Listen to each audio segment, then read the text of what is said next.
Alright, so the pie that I'm making is actually going to require basically tempered chocolate.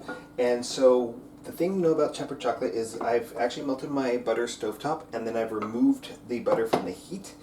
This is the same thing if you're making a chocolate ganache or something like that. You want to use the leftover heat in the pan and actually let it sit for a moment. And the temperature of the butter or cream to melt your chocolate. If it's too hot, again, just like the cheese and the pasta recipe we gave you last week, the chocolate will tend to clump up and become nasty.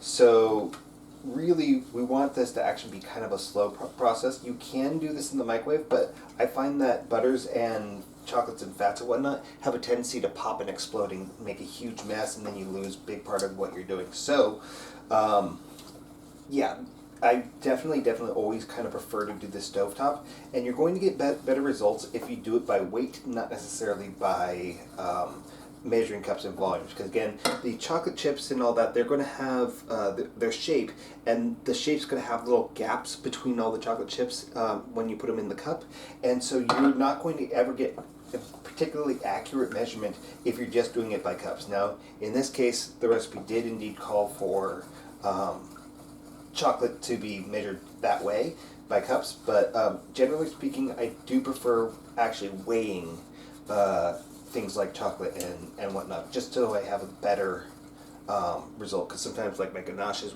if I try to do it the other way, don't always end up right. So it's much better to do it this way. But you can see like how smooth that is at this point. If I were to try to do that with stove heat, this would just be like dry and it would be crusty and not particularly pleasant. So there's my little note on temporary chocolate.